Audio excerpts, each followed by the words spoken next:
Welcome to Truth Forum, a forum to discuss truth in a friendly surrounding, like we do at home at the kitchen table. I'm your host, Dr. Smith. I do have the rights to perform the notes and the lyrics as licensed by BMI. As your host, I will continue to lead compatible and compelling and relatable and honest conversations. My whole DJ singing, so he got me messing up my lines. It would range from community leaders, professionals, and real people and stories with touch real lives. We're going to deal with personal struggles and amazing triumphant, compelling topics in the news. And if you'd like to be a guest at the kitchen table, just call us at 269-282-1490 or email us at kingdombuildersworldwide2@gmail.com. Go ahead, DJ. You want to finish it up? I was just kind of humming, Bishop. Yeah. I didn't know I was messing you up. I didn't think you heard me. I was actually enjoying the tune. Listen, my vision is to catalyze, energize, and bring folks together. I want to share some things that I think is extremely essential.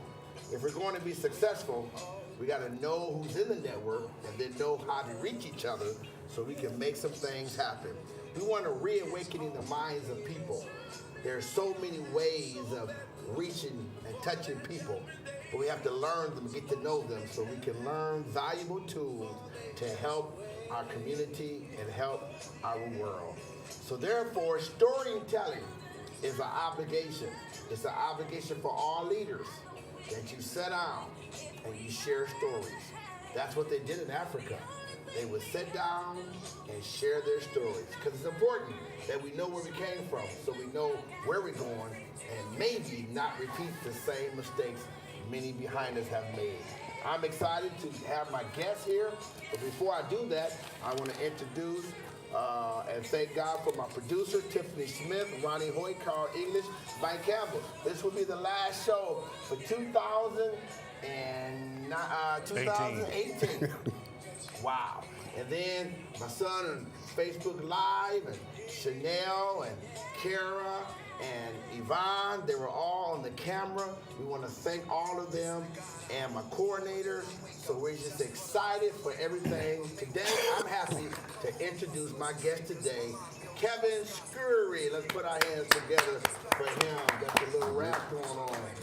All right. So, yeah, again, this is our last show of the year. For those that's watching us live, because of the fact that we have, I think, 3 other shows that we have yet to have played. But the first of the year, we've been honored and given the privilege to go live. So our first service, or our first talk show in 2019. In 2019. I'm having some challenges right now, y'all. Dates right now. 2019, we're going to go live.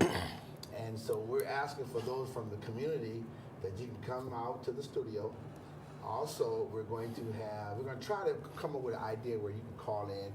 We will continue through our Facebook, but it'll be live, and so you can actually watch us right at home at the correct time. So we are grateful for that privilege and that opportunity. So once we get some technology and some technical difficulties all corrected, that's what we'll be doing at the kitchen table. We were also given an honor, which I will announce later.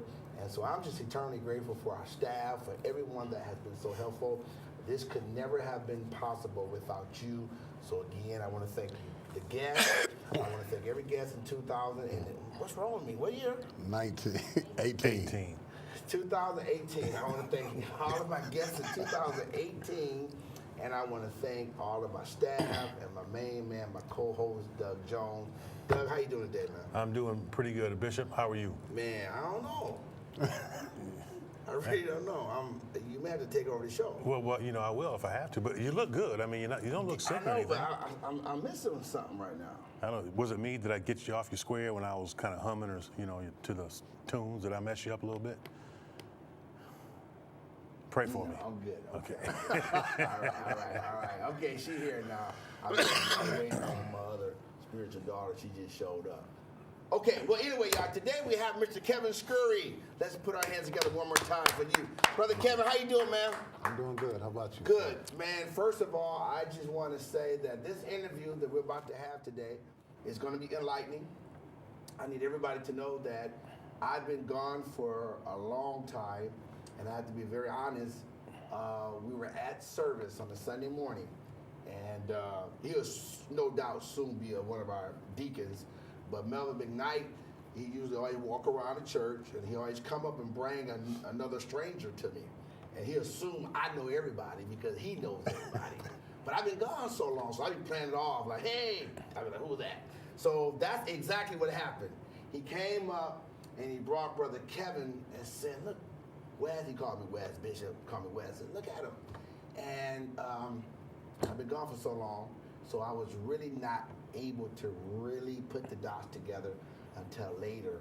And then something amazing came out, which we'll share later about that. But I would like everybody to know who's going to watch this show. There may be some things that may be shared because of certain situations that occurred. But after a person has spent 30 years of their life in prison, I think they have a right to be able to talk and to share. And that's what we're going to learn today. We're going to learn about the triumphants, the wonderful things, the good things, the bad things. And then we're going to talk about where we are now after this experience. So Kevin, again, thank you for coming on the show. Before I do anything, I want to ask you, just flat out, tell me who's right now in your family, your grandchildren.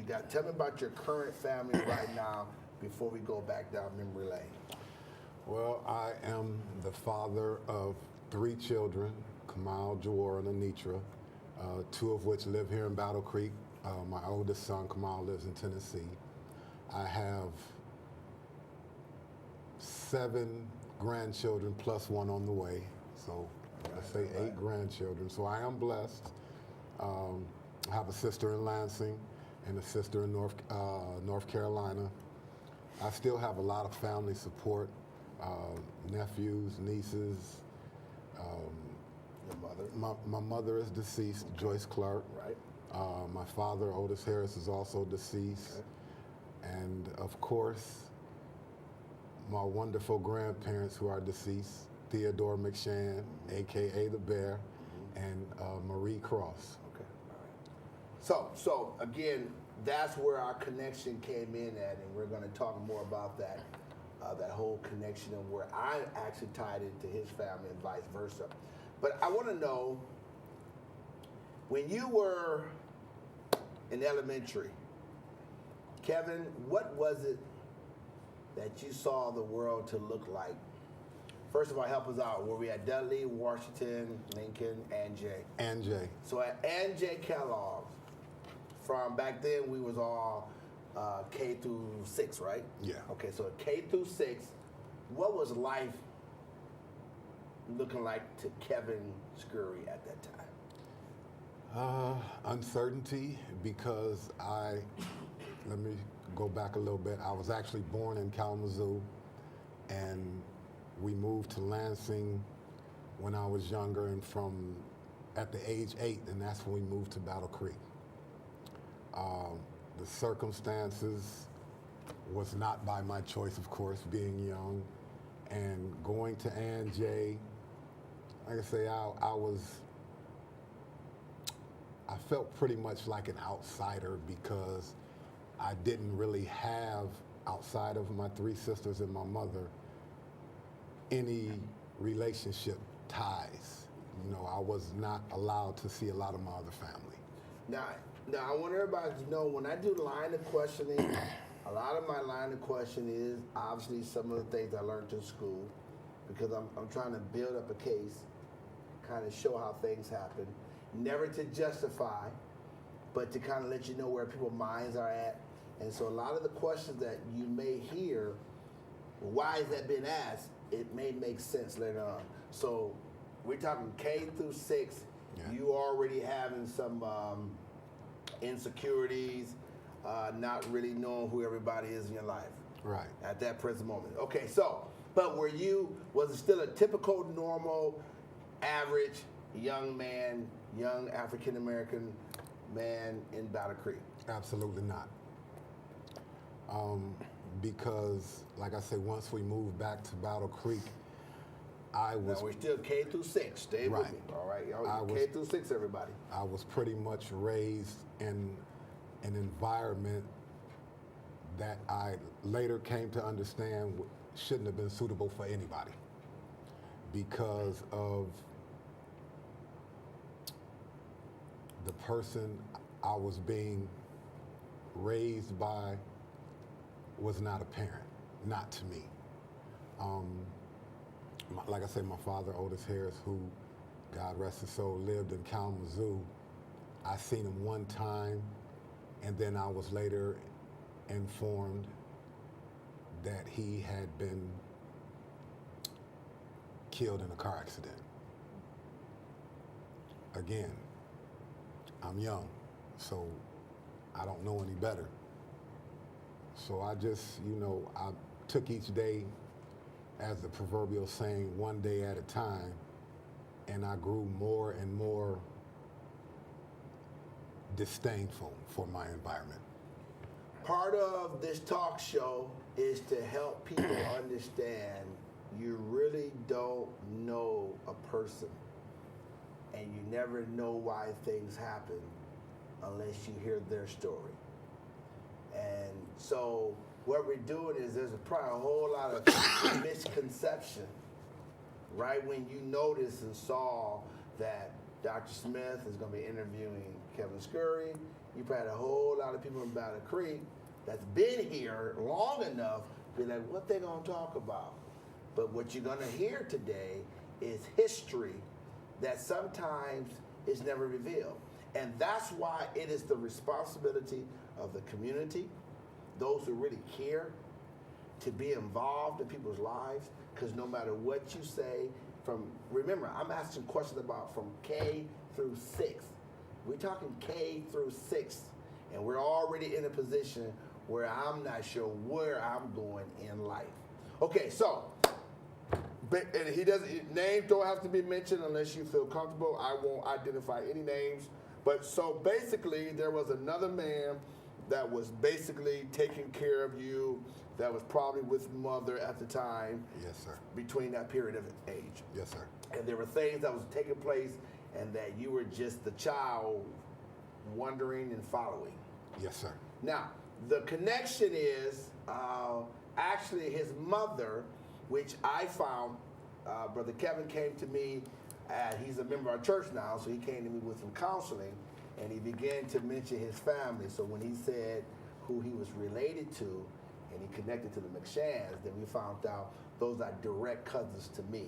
And so I called my Aunt Mary Broadnex, and she gave me the 411, and amazing. So I never knew that we're actually blood kin. This interview has nothing to do with the blood kin. We did not question. He was never told what I'm going to ask him. And so we're just going to learn and enjoy some knowledgeable experiences. So boom. Now you're going to go to the 7th grade. It's from 7th, 8th, and 9th. Who all came into your families while you were in elementary? Were there other siblings involved? Were there other relatives? What was going on at that time? Back in K, I'm still in elementary.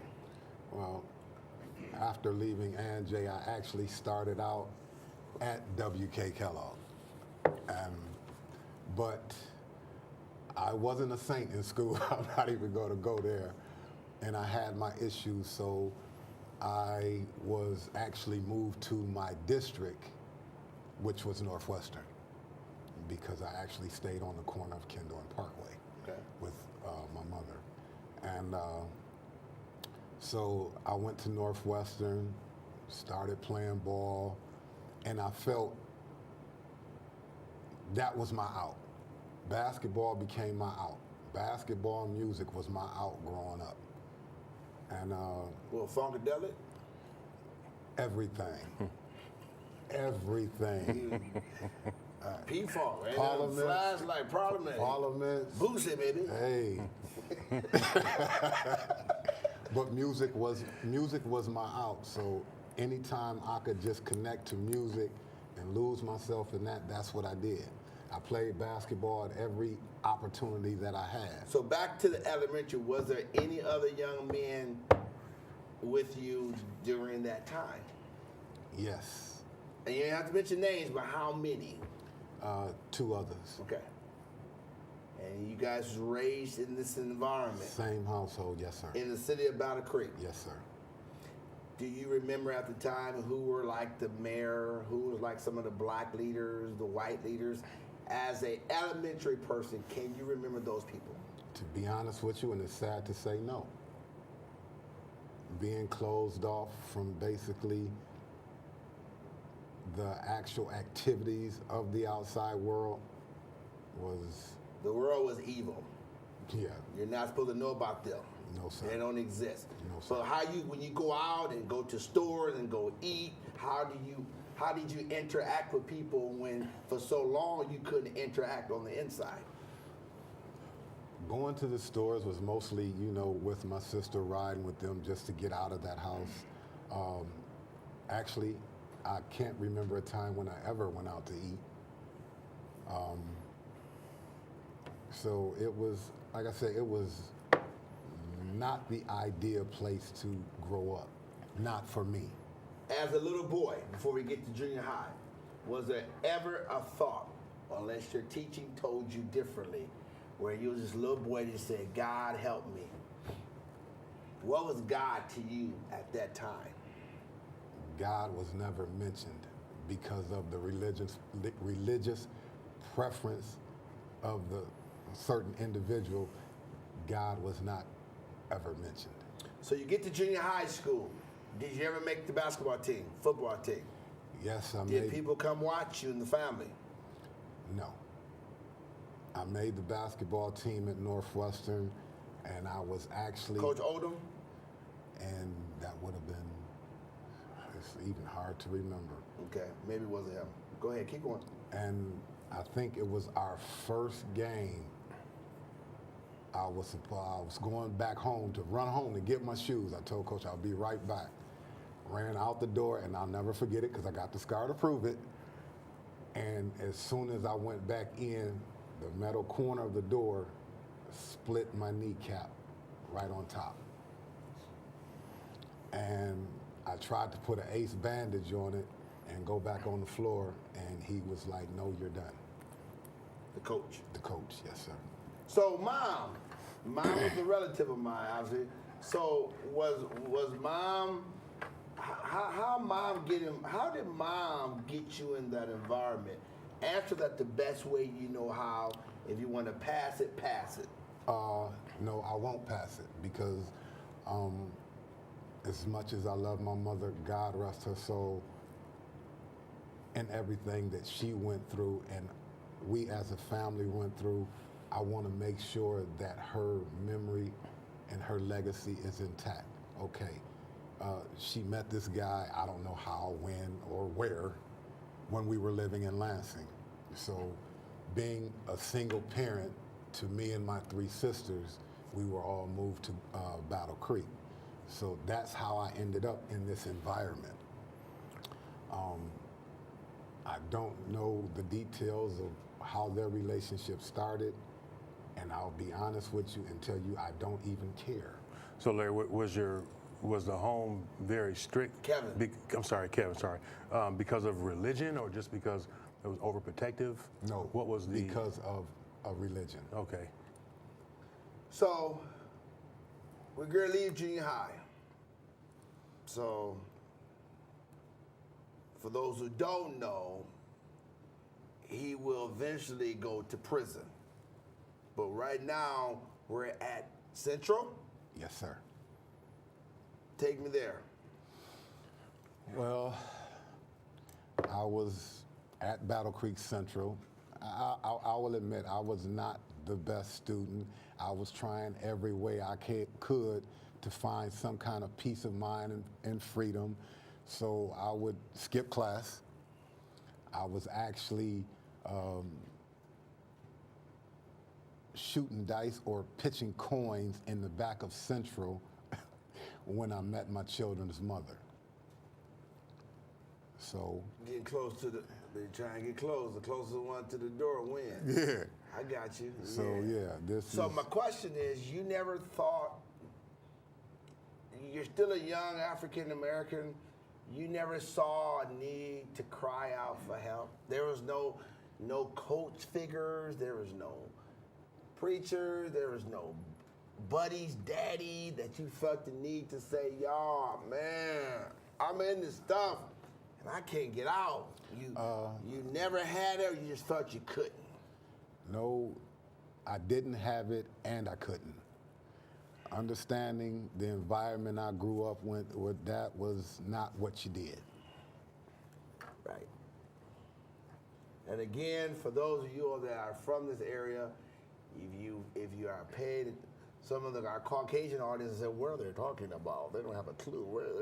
You just stay with it. You'll catch it eventually. And again, you may be totally lost what we're talking about. And unless Kevin decides to just reveal it, you're not going to know, but enjoy the conversation. Those who do understand, then we're going to allow Kevin to unfold what he feel like he needs to, because the goal is to free him, to make him feel free to do what he has to do so he can tell his story, write his book, promote it, and go around the world freeing young people, because it is very, very important that you hear what he's about to say.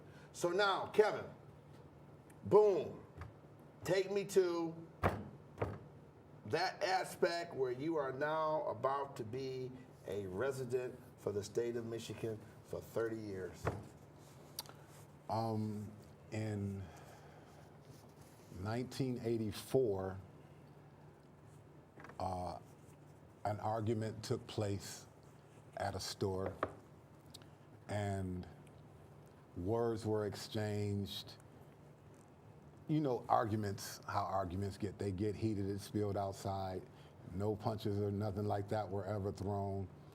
And me, my children's mother, and one other person, and my sister left and went back to my mom's house. At this time, we were living at 546 West Van Buren. And so we went back to my mom's house, and I fell asleep on her floor. I woke up the next morning to hear the news that that particular store had been shot up and somebody had been seriously hurt. Okay? Not really thinking much about it, you start hearing names thrown out there, this, that, and the other, and it's like, okay, wow, that's crazy. And then one night, early in the morning, right after this happened, I was woke up out of my sleep, told that I had to get in a van and to leave town. I'm just like, what? It's like, yeah, you gotta go. So I left. Now I'm leaving my lady and my children at the time, and I'm sent to Detroit. I don't know anybody in Detroit, but I'm sent to this one person's house. I stay there. I'm steadily being, trying to contact my children's mother. That was frowned upon. So I was moved to Chicago to another individual's We're house. talking 17, 18 years of age. Yeah. And I was moved to Chicago. And so I'm like, okay, this is crazy. I'm steadily calling Battle Creek, trying to check on my children. And like I say, because I don't know what's going on at the time, I was in the dark. And eventually, I was arrested by the feds in Indiana, just outside of Chicago. And I was charged with 4 counts of assault with intent to commit murder and 1 count of flight to avoid prosecution, and sent to a federal prison. Now, again, no names have been mentioned, so we won't go into the names. Obviously, being present, being involved in the community, I immediately was sent to the home. Prayer was given, and sad situation. first time I heard this story. Obviously, this name here was never even mentioned. Never knew the connection, but so this is just as raw today that I'm hearing this story, and I think it's important to hear. And again, we're not justifying anything.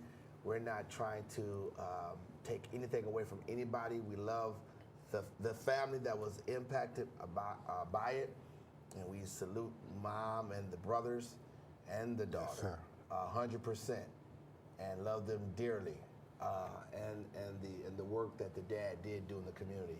So, boom, they bring you in, Yes, sir. and you're being charged. How many, when you stood before the judge, did you have any representation? Yes, I was represented by a lawyer that was pulled in by, I'm going to say it, Larry Guy, and out of Detroit to represent me. He wasn't my choice, so I really didn't have anything to do with that, again, under somebody else's thumb. I was, like I said, charged with 4 counts of assault with intent to murder and commission of the firearm felony, and later released on a $20,000 personal reconnaissance bond. So when I went to trial, I was basically there by myself. My family was not allowed to. So when you were released, you were sent back to Chicago, Detroit, Lansing? No, I was in Battle Creek once I was released. So you got released. Yeah. What about the son? Was he released that same time? I don't know when he was released, before or after me. Okay. So you came back to the community. Yeah. We heard all the news. Yeah. You somewhere just what, hated by the world?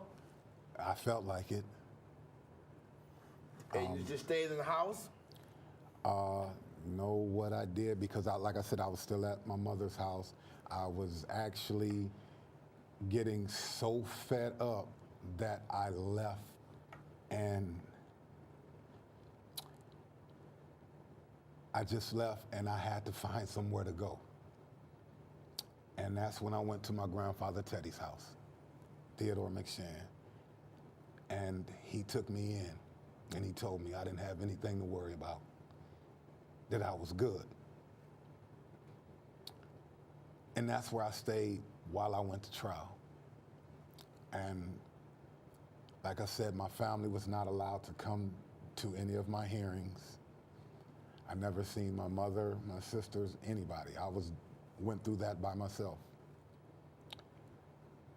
until sentencing day. So how many days, how many months, how many weeks were you out before you went on bond? How long were you out? I was out till 87, so it was about a 3-year period where all this was taking place. So did you get involved in any substance? Did you get involved in, how did you cope with this? I'm about to go to prison for a long time. How did you couldn't talk to mom, you couldn't talk to your siblings, you didn't have interaction with people, you're just basically all by yourself, you got your granddad now, but how did you, quote, not even believing in God at this moment, because your teaching was, that's not the God we serve? Absolutely. So how did you manage that? That's a good question, but I used my crutch, my main crutch, to try to get through the days. So I started DJing with Dr. Rock. Most people know him as Larry Patrick. And I would work with him down at the Slanty Shanty. That was my out. How did people treat you? You rapping with Dr. Rock, but we've got a lot of rumors over here, man, that you did, and those were kind of good people. Good name, good credibility, dad icon, blah, blah, blah, blah, blah. How you being treated? Those that knew me, you know, that I pretty much grew up around, you know, certain people, they they didn't believe it, but that's not public opinion. Those are just a few. So I kept myself between that job and Wall Baskin Road, which was my grandfather. Okay. All right, so boom, now you're going to go for trial. Family shows up. No, Sentencing. Mama show up. Mom shows up at my sentencing, and Did you have an idea what the judge was going to give you? I had no clue. Did you think 30 years? I really didn't think that. I never saw myself in this situation. So you stand before the judge. Yes, sir. And the judge sentenced me because I quote, I don't have a record, and my last name, which of course is Scurry, different from the guy name. And I was sentenced to 20 to 50 for 3 charges and a second-degree life sentence for the injured person. Wow. 20 to 50 for the injured person. No, life for the injured person. Life. 20 to 50, and then life for the injured person. Yes, sir. 17, 18 years old. And you're hearing this for the first time. How many other people has gone through life like this, y'all? What are we doing? Who talking to who? Who's helping? Who's protecting?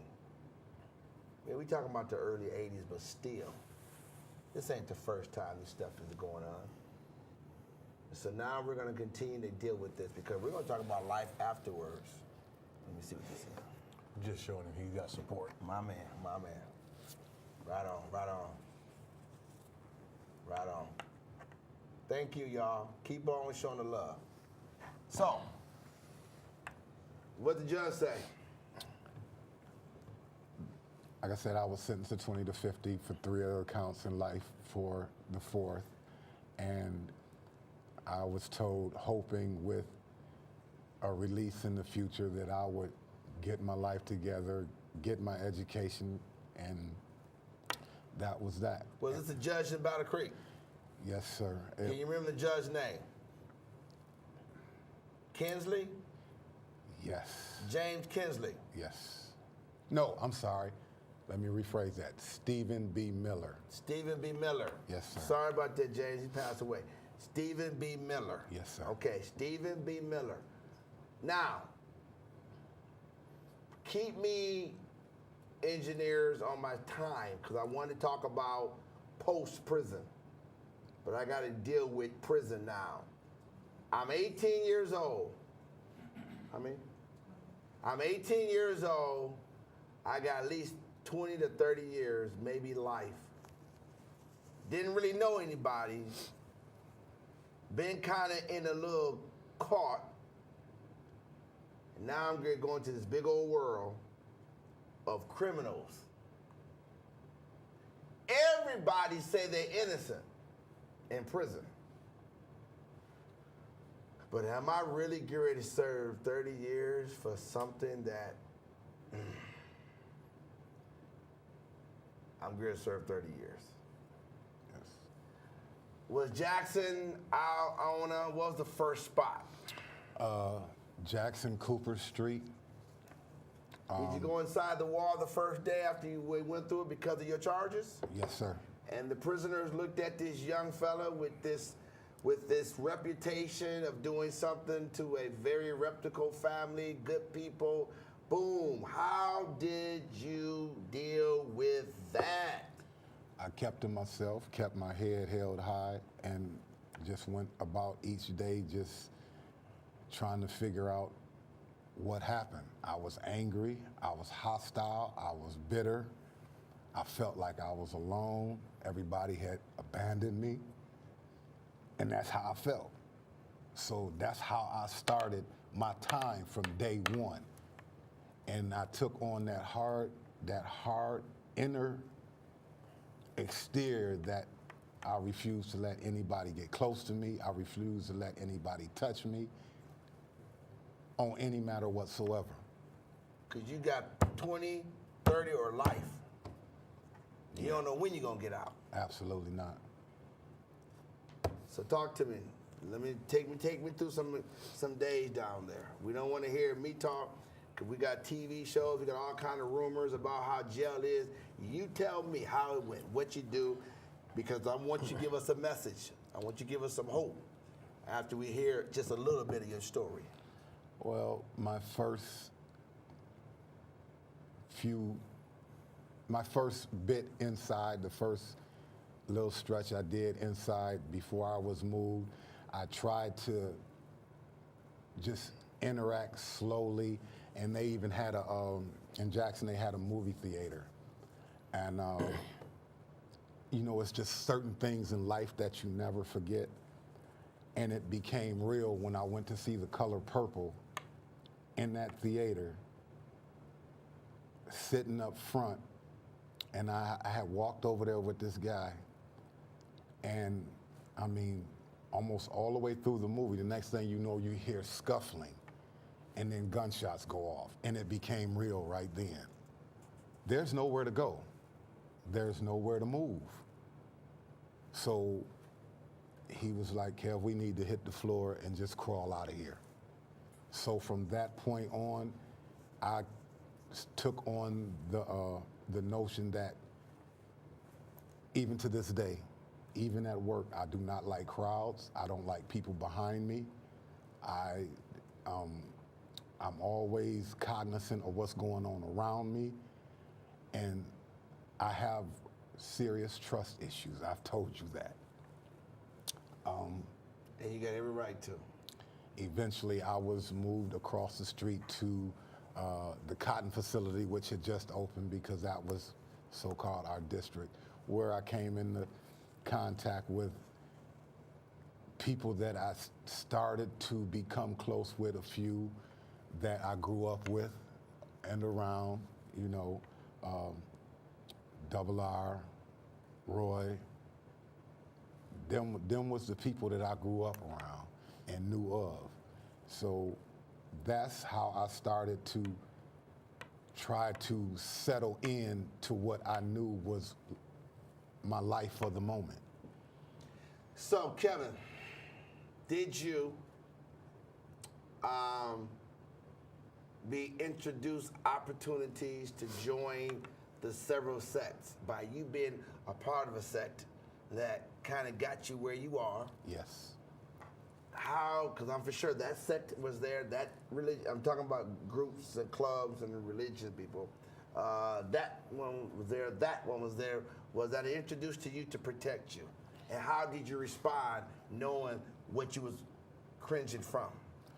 Well, my mindset had become, because of what I grew up around, as it was supposed to be religion, and how it turned around and just sacrificed me and others for the benefit and the gain of one, turned me off to all religion. Now, you want to be honest, I turned off every religion. I refused to let anybody talk to me about religion, asking me to join anything. I was there to stand on my own 2 feet. My back was my back. Kevin is saying to those who may not read between the lines, and I can only go by what his words are.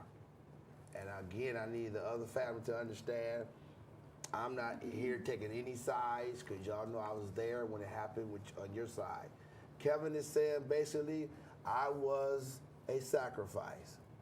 Basically what he's saying, even from a scripture perspective, he was being a lamb sacrifice for someone else's freedom. Yes, sir. And so that's what he says. I have no other reason but to believe that, and he gave 30 years for that. 30 years. Okay, because our time grew in real quickly, we're going to talk about this post thing after prison. But can you tell a moment when you was locked up where you thought, I ain't going to ever get out of here, I'm going to die here? Did that ever happen to you while you were inside?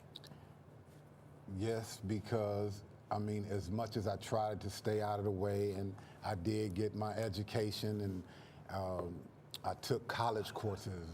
I became a psych major.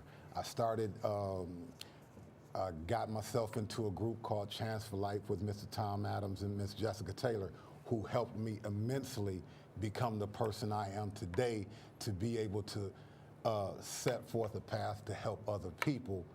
And it seemed like the parole board just didn't see it. And I got to the point where, you know, I didn't know what else to do. So how many times you go before the parole board?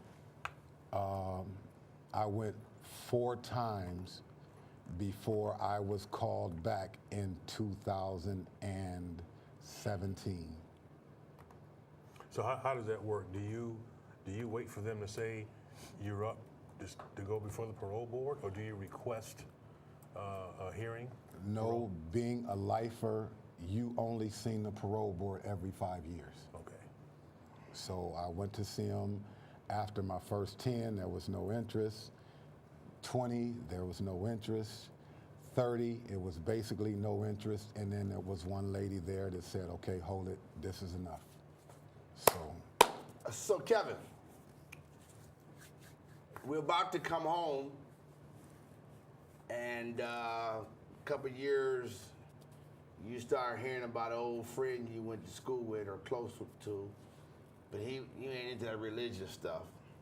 But before we even go and talk about that, so we can talk about what you're going to do right now and how our organization, which is now your organization, is going to help you do that. You said that you don't like crowds. You said you still got an issue with the trust thing because of, so for all of you all that's been trying to analyze and, you know, talk about we need to do this to raise money for grants and all that stuff, basically, this is a living example of what you would call the post-traumatic stress disorder. You got a man 30 years in prison, and anything that reminds him of that. So I'm just gonna ask you this, Kevin, because I do notice you get up and go to the bathroom a lot, or bladder issues. Or we just making too much noise? It's still, I'm still adjusting. See, but that's good for us to know that. Because I be watching you, man. I said, my man, go on again.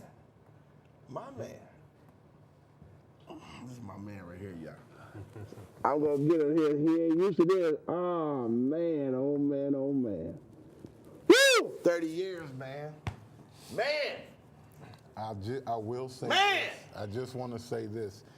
Before I came home, I reached out to 2 people, by the grace of God, never wavered on me. And that was Melvin McKnight and Bobby Palmer. They never wavered on me, not once. I gotta put my glasses, I got this bug going under my eyes. And they were there from the time that I was alerted to go to the parole board. Melvin and Bobby stayed in touch with my sister to make sure I was all right. They wanted to know what was what day was what time was what's finna happen. From the time that took place to the time I walked out of the door, them 2 brothers never wavered on me, not one time. It's true friendship. That's love. Now listen, y'all. You talking about ministry. You mentioned 2 men. We ain't got to say the name of the church, but they're kingdom builders. We're talking about real lives being changed, real people. Now this brother here, you can bring it, we good right here, son. Listen, y'all. 30 years locked up, admit there's some post-traumatic stress disorder. We don't need y'all talking no theories, reading a magazine, reading somebody's book. It's right here. And you really want to help, let him talk. Let him teach. Invite him to your school. You want some real people? Get somebody that's been through it. Talking 30 years. He can tell you. studied psychology, did some time, did counseling.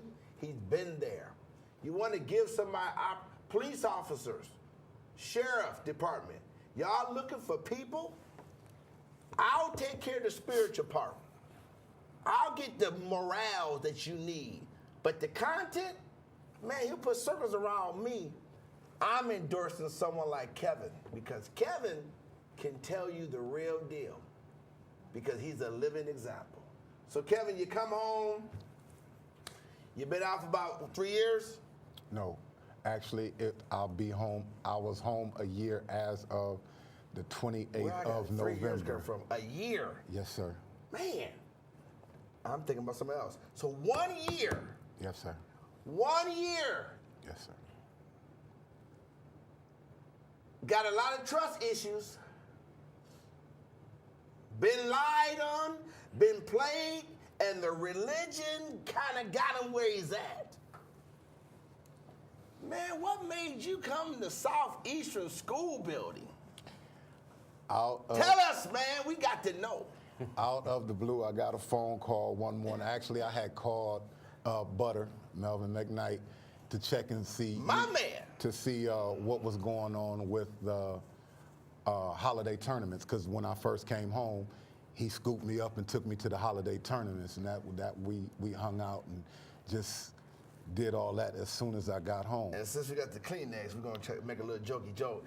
I don't remember you being that much of a jumper. Let's get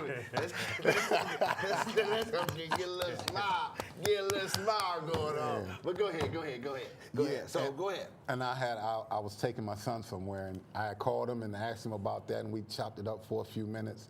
And then when I got home a few hours later, he called me back, and he was like, "Look, we up here at the church, Kingdom Builders on Spencer. You know, if you want to, you come by and check it up. Me and Bobby, we up here. You know, we sit there and greet everybody at the door. You know, it's just maybe something you enjoy." Like I said, I never joined anybody's religion from the day that I walked into those prison walls. So I came down. And hearing you speak, and at the time I didn't know we were related, but hearing you speak, it brought out the realness, not just the religion aspect, and you've mentioned this many times, but it's the relationship form that you are building towards throughout the community. So I sat there that one day and I listened, and something inside me just broke, and I started to relax. That following Sunday, I was right back there again. And I started to see people that I hadn't seen since I had left. And everybody tells me the same thing. "Kevin, is that you?" "Yeah, it's me." "You look just the same." "Yeah, but I'm 52 years old. I'm not 18 and 19. And like I say, from that point on, I am blessed that I was able to find somebody to help me feel comfortable and continuously progress in life. I was so stagnated because of past experiences growing up, and I come home and the only thing I needed to know was I need to go to work, I need to go home, and I need to take care of my grandbabies. That's what I did. I do that on a consistent basis. But one thing I also learned, it doesn't matter how much education I've acquired, how smart you think you are. If it's not shared, it's useless. Yeah. I had my parole office asked me to come speak at a gathering that they have every few months, and I went down there and I did that. I'm sorry. And from that point on, they asked me, "Look, we need you to be our regular speaker to those that don't seem to get it." Yes, I get it, but it's not easy. Excuse me. So now I have Kingdom Builders, my family, Melvin McKnight, Bobby Palmer, and my cousin to help keep me grounded. You can't go wrong if you do what you need to do to be successful. And success comes in many different forms in life. Absolutely. And with that being said, as we continue to develop in this ministry, so of course when we started talking, we're talking about does the institution help rehabilitate people of those natures? But he's out. He's been gone for 30 years. What kind of job you gonna get? So I want y'all to hear what he's doing right now, because see, this is why for those who ever want to think about supporting organizations, because I'll never ask for a dime. I expect the church who belong to our church do their piece. But the reason why you do what we do, because there's sometimes no one is going to give this man a fair shot. He got a job. Let me tell you what he does. He's going to tell us what he do. And the average man will be like, well, that's good enough. No. After 30 years, with all that knowledge, with all that wisdom, he should have every opportunity to do something effective and be proud of it. And if he can't, then an organization like Kingdom Builders is supposed to be able to provide. For those who don't understand our mission, that's our mission. We're not going to allow society to just get you all bent out of shape and discourage you after you gave 30 years of your life. Where are you working at?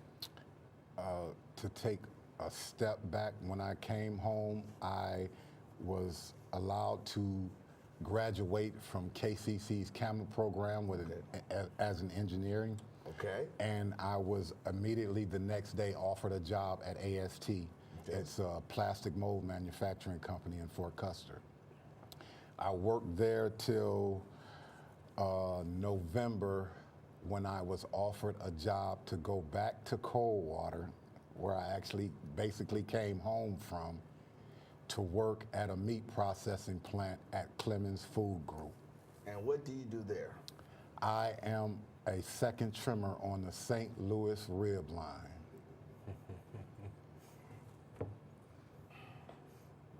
And how is that job going for you? The job is wonderful, and I feel like it because outside of Advanced Special Tools giving me my first shot, Clemens Food Group took another shot on me and offered me more money to come out there and help them be successful. And you have a degree in engineering. Yes. So when we talk about, is it hope, is it life after prison?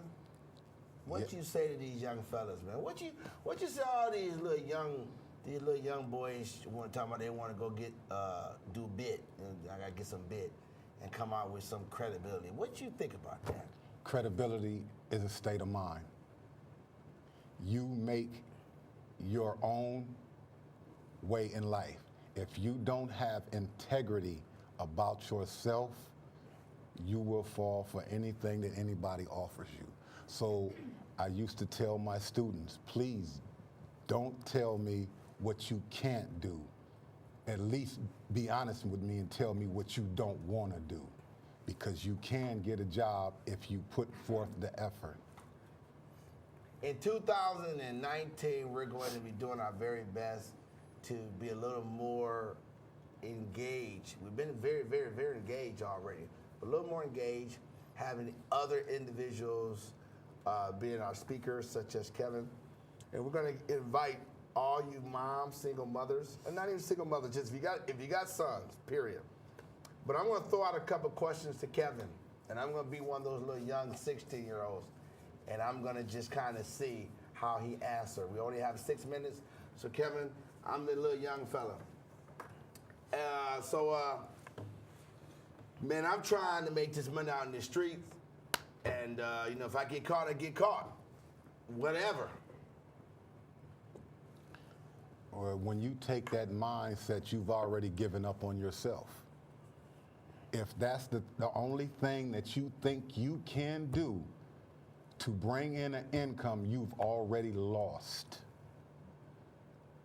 And in order to get away from that, you have to change that mindset and be willing to put yourself out there and trust someone to give you a shot. If they say no, one door closes, another one opens. Angry kid in the back. You mean to tell me you did 30-bit and you didn't do it? Man, you a punk. Yeah. You mean to tell me you ain't even mad? You ain't going out to get revenge? What is that going to accomplish? Someone still got hurt in 1984. It's done. It's over with. By the grace of God, that family is doing well and moving forward. The only thing I can do to better myself, as you will with yourself, is just to let that go. They say you can forgive, but you'll never forget. So you have to make the choice. Do I want to stay stagnant or do I want to move forward? I choose to move forward. Very good.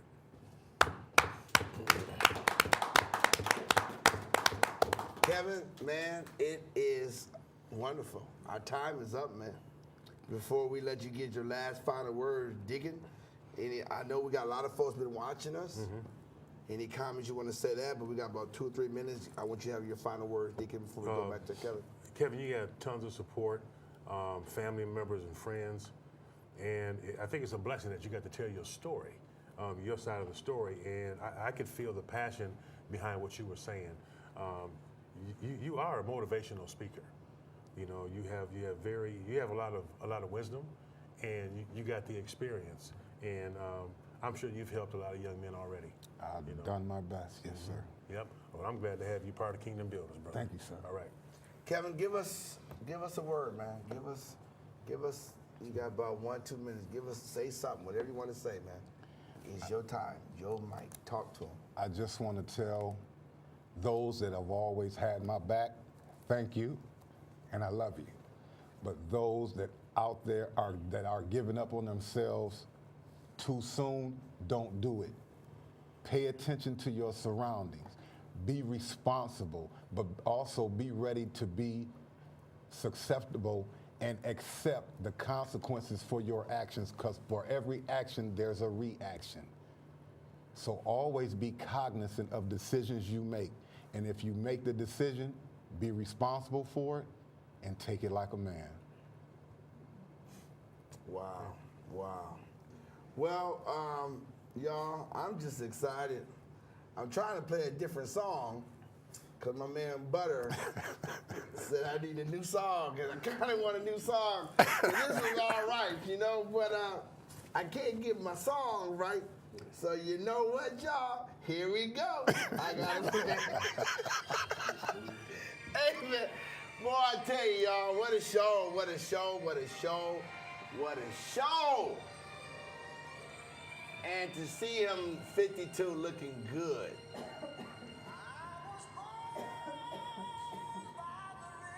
Wow, what can I say, y'all? But before I even say anything about my man Kevin, I gotta honor all my ancestors. Or those that's passed us, whatever word you want to call it. My grandfather, on my dad's side, Edward West Smith, where I got my name from, and Gussie Smith. And then, of course, my father, Hugh Smith Sr., miss him. Then on my mom's side, Pato Perry, Ricky Perry. Actually, Pato Perry. And then Ruby Elizabeth. Thank God my mom is still here.